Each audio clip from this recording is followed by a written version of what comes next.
that is included in or eligible for inclusion in the National Register. The head of any such federal agency shall afford the Advisory Council on Historic Preservation established under Title II of this Act a reasonable opportunity to comment with regard to such undertaking. The federal statute says nothing, zero, only, squat, about phase reviews. Nothing, only, zero, squat. Or that, for that matter, phasing of any kind. That language is found only within a much more detailed implementing regulation for Section 106 at 36 Code of Federal Regulations, Part 800. You may check it for yourself. And the presumption is the person who stands in support after me has done so, because he will be asked by me.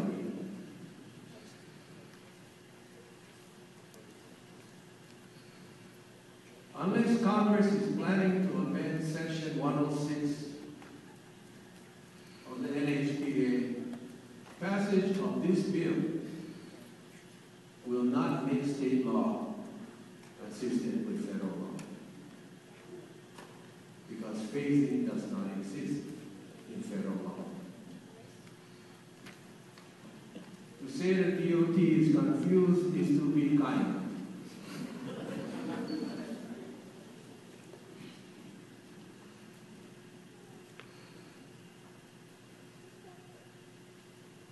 This is nothing more than a taking by the state executive in response to a Supreme Court decision entitled Kalani.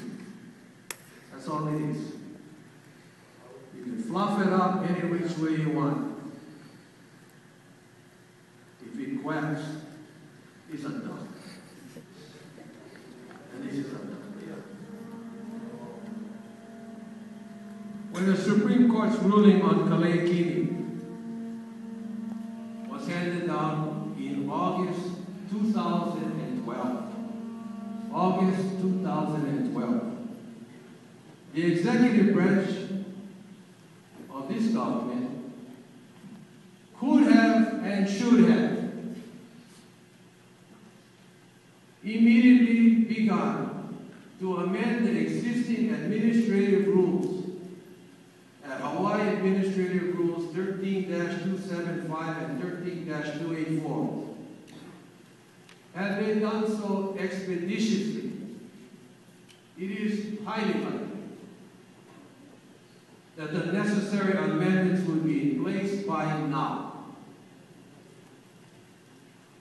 allowing for phased project reviews that the DOT alleges it needs. Instead, the executive branch inexplicably delayed taking action, any action, until the beginning of this session. And SB1171 is the disingenuous action taken by the executive to suggest that phasing is necessary when it is not.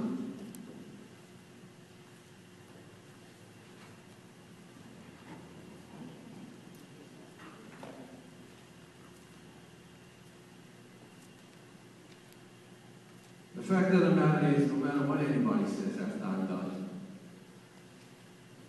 this legislation is not necessary. The rules under Hawaii Administrative Rules provides the Department of Transportation with all necessary rulemaking authority. And if somebody can tell me differently, I'm here.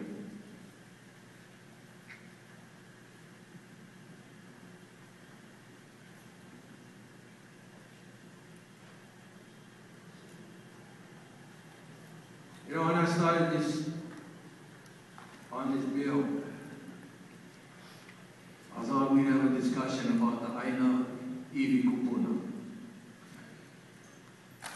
It's not about that. That's only the reason we shouldn't do it. What it's about is being led to believe that this is so critical that highways cannot be built. That's not true. And I just explained why. So critical that this bill is so broad, so vague, that this allows for private developments to move forward. This is not about highways. This is about everything. That broad, that vague,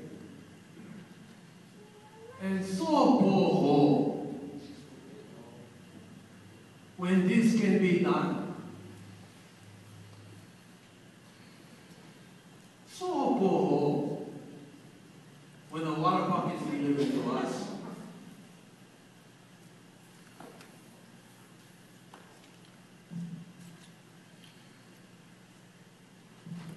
It's not for people like Sarah Collins. Most of you know Sarah, you've been around long enough to weigh in on the distinguishments of the law. We'll be flying this bill through because without it, cannot build highways. No. Hawaii administrative rules. O oi ke kai kia aina. Hana oi. Get your work done.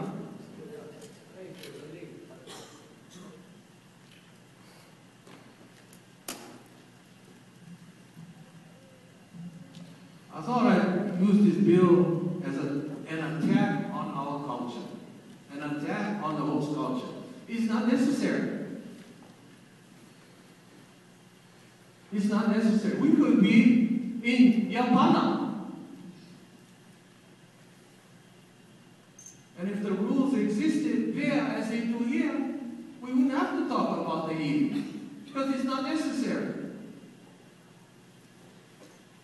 It's only another example of the erosion of the host culture which politicians use every time they run for office.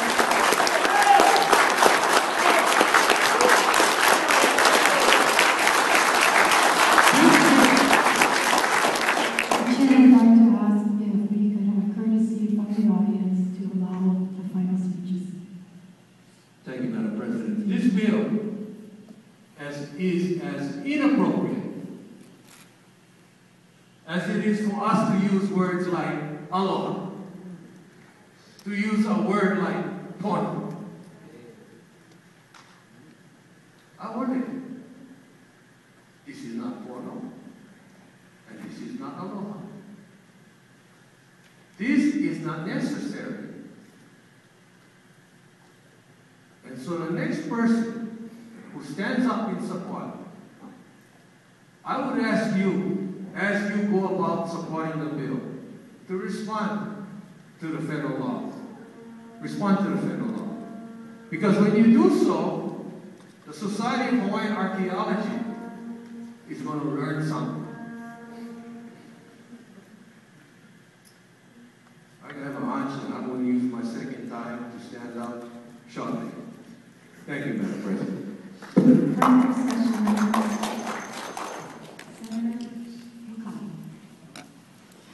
Thank you, Madam President. I'm obviously in support of this measure. Madam President, colleagues, opponents would like you to believe that this bill will give the state a license to bulldoze important historical and cultural sites. But really, nothing could be further from the truth. The truth is this measure makes only two procedural changes. First, it provides a specific provision, state law that authorizes the state to review certain projects by shifting to ensure consistency between state and federal law. There are no exemptions.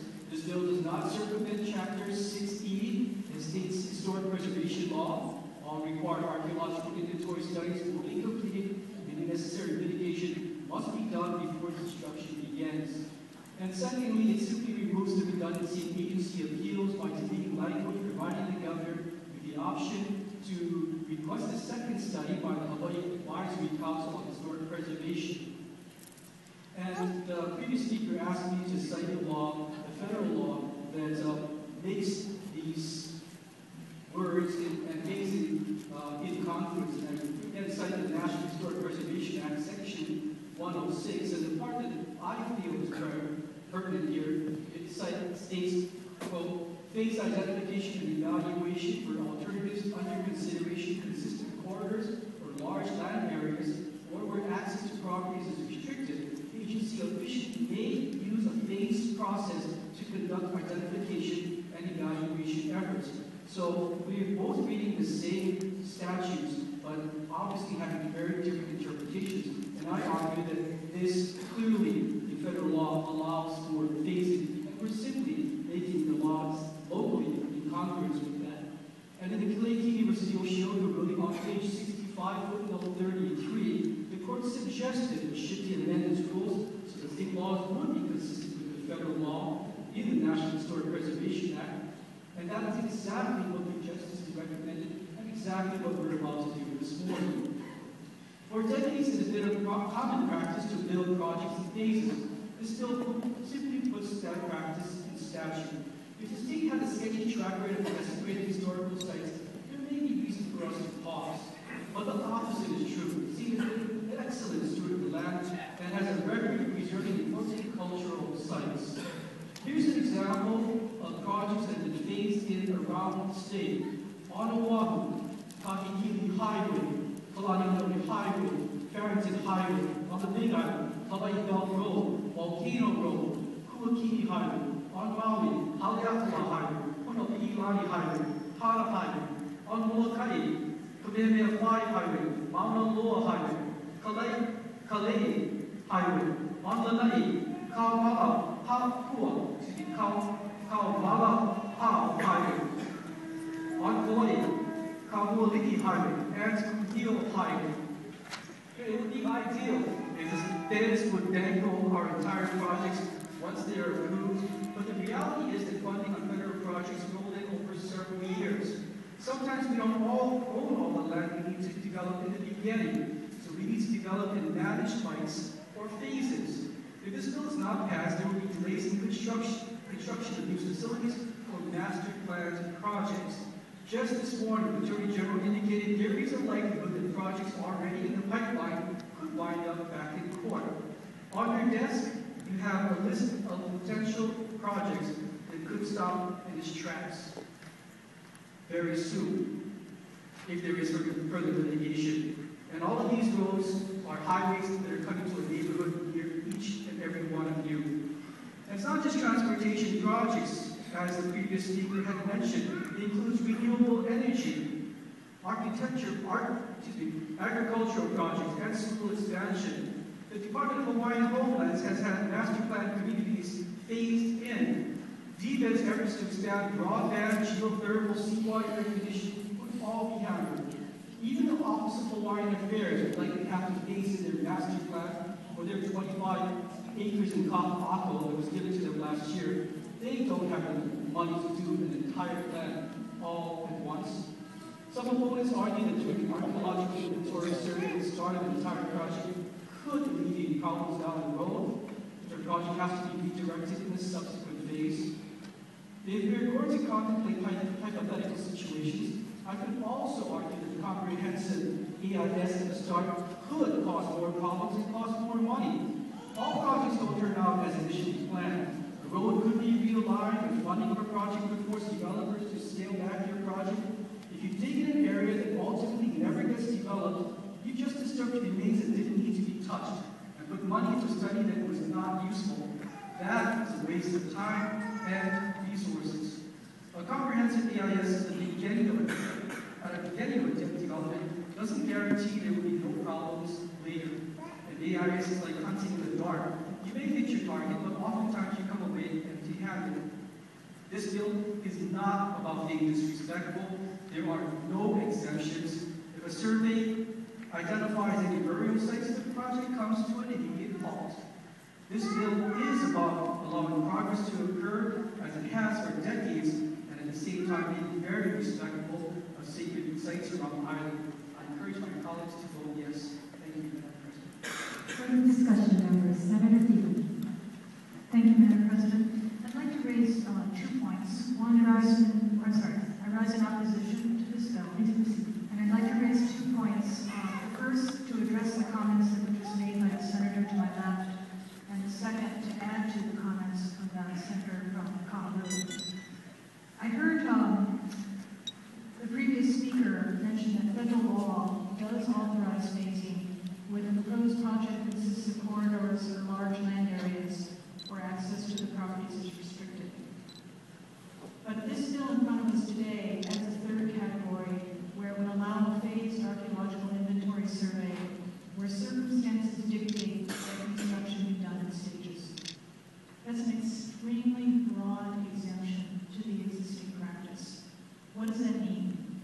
Is that going to apply to developments on relatively small footprints of land because the construction is done in stages, even when you can conduct an archaeological inventory survey relatively easily? Is that going to apply when private developers are developing areas where they're concerned that a portion of the land contains burials and they want to begin the phased archaeological inventory surveys in the regions that are less likely to contain burials of historic sites in order to get their preliminary approvals? This is an extremely broad exemption, and it sounds to me like that is nowhere in the federal law. So once again, we are having, similar to Senate Bill 1207, the Department of Transportation come in here and talk about a very broad-based exemption that is not necessary. And it's going to lead to a lot of consequences that I think many people in this room are going to regret. I want to add also to the remarks of the senator from Kahalu. Allowing a phased archaeological inventory survey is going to change the process by which the approvals are done. And I'm speaking as the former chair of the Department of Land and Natural Resources. Prior to project approval, if burials are found during an inventory survey, the determination on whether they should be removed or remain in place, the determination on the type of mitigation, the determination on the type of response is made by the burial councils. Once the project is approved, that determination is made by the State Historic Preservation Division. And I can tell you what will happen is if a phased AIS is allowed, a project is approved, and down the line, your survey comes about and something is found, and there's been a lot of money spent on a project, there's been construction that's been started, the pressure that is going to be placed on that administrative determination by the State Historic Preservation Division, they're going to be asked and pressured to consider the economic impacts of their decision and maybe reach a different decision than if that decision is made prior to the project approval by the burial councils. If we pass this bill, we are going to be changing not just the process, but who will be making the decisions. So I ask you to please consider that and oppose this measure. We can come back with a much narrower measure next year if it is necessary, or the department can engage in administrative rulemaking and go through a more thoughtful and lengthy process than we have the luxury of doing here during such a short session. Mahalo.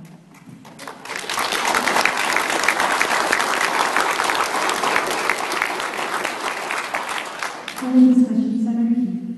The rest of the point inquiry. We asked the Senate member from Salt Lake if he will yield to a question. What is your question? The question is,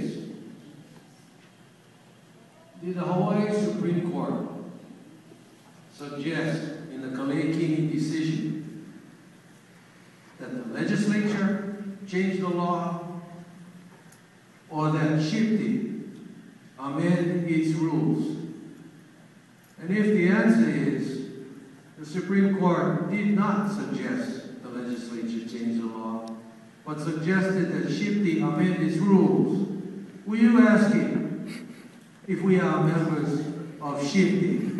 Thank you. Senator McCall, will you yield to that question? Senator has declined. There rise in opposition. Please just Yet again. I only do so to clarify reckless comments by the Senate member who spoke in support of this measure. He alleges that the state, in his remarks, when it came to the topic of desecration of the land, he stated, the state has been an excellent steward of the land.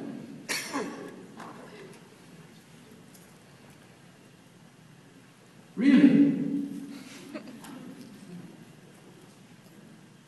Maybe he can elucidate and share with us how Kukuyokane Ea is no longer in existence. Really? The state is an excellent steward. Without being spit out of the land. Those kind of comments are inappropriate when they're not true. The state might try to be an excellent steward, but it needs to try harder. Ask Paulette Kalani. Ask those descendants whose bones, over 1,000, were unearthed in 1988 in Wanakaua. Ask them. Ask the descendants whose bones were unearthed at Walmart. Ask the descendants whose bones were unearthed at General Growth. Ask the descendants whose bones are being unearthed at Kahuku Plantation Village 5. Ask them what a good steward the state has been. Those comments are not necessary because they're not true.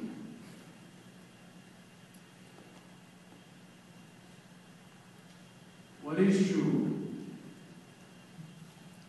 is the Supreme Court suggested shifting amend its rules.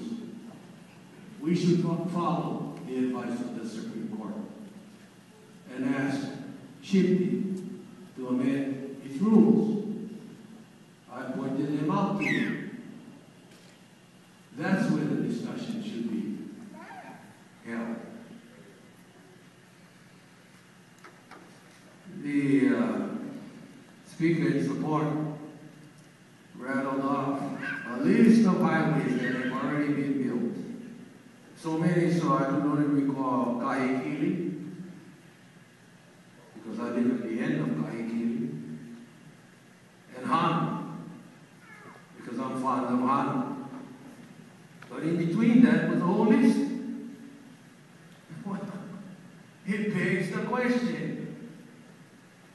if those highways could be built, why can't future highways continue to be built?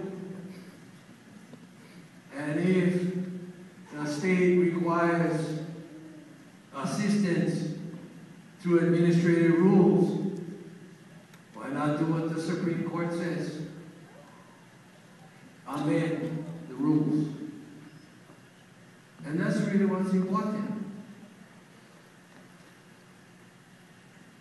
We can always pass laws, but this is not necessary. What is necessary, in the state's eyes, on the advice of the Supreme Court, is to have SHPE amend its rules. And so that's what they should do. And save us the offensive remarks of Native people about the excellent stewardship of the state of Hawaii on the Aina Iwi Kupuna. Wow.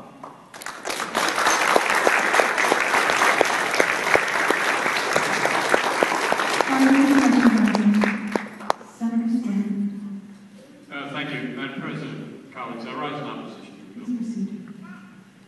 It was a very interesting discussion thus far, and it is not a black and white issue, but it shows several things. One is that God bless the fact that we have so many lawyers writing so many bills that are so vague, because anybody can interpret them any way they want. And then when they do, they go to court, they need more lawyers, and then they have appeals, they need more lawyers. I'm a little disappointed, however, to have ethnic ethnicities brought into the argument, because this is an argument that people of all cultures and all ethnicities here in Hawaii have felt very strongly about. We have unique environmental laws in the state of Hawaii. We've always been proud of it. We've been different from the federal government, and we've stood alone. I, too, found the statement about the state stewardship most unusual, because, first of all, there would have been no state Supreme Court action or ruling had the builders and developers of the rail transit followed the law and done what they were supposed to do in the first place. But they didn't. Secondly, I represent East Honolulu. And an issue emerged a couple of months ago in Howell Street, in Aina, where historical sites were allegedly bulldozed down when the state was asked for support. And a historic trail was asked to be kept open. And the state was saying that they're not sure of the historic significance. So that really is a problem. I don't think that stewardship has been well done either. I think the final thing, however, is if we look to the past and what the state government has done or has not done, it has made a lot of people uneasy. Because we were told in the past, just trust us. And we did, with negative consequences. So I think under the circumstances and with the arguments made, it is the right thing to do to oppose this bill. And Madam President, I request a roll call vote. Thank you.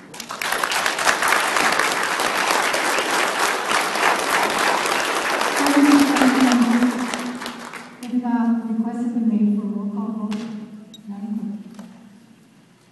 Senator Baker? Reservations? Senator Chun Oakland? No. Senator Dela Cruz? Reservations? Senator English? No. Senator Sparrow? Senator Gabbard? Senator Galuteria? Senator Green? No. Senator Hee? No. Senator Ige? Aye. Senator Ihara? No. Senator Kahele? Senator Keith Akaran? Senator Kidani? Senator Kochi? Senator Nishihara? Senator Ruderman? No. Senator Shimabukuro? No. Senator Slom? No. Senator Solomon? Yes. Senator Taniguchi? Senator Thielen? No. Senator Fukuda? Senator Wakai? Madam President. Reservations. 16 ayes, 9 noes. Senate Bill SB1171 House Draft 2 passes by reading.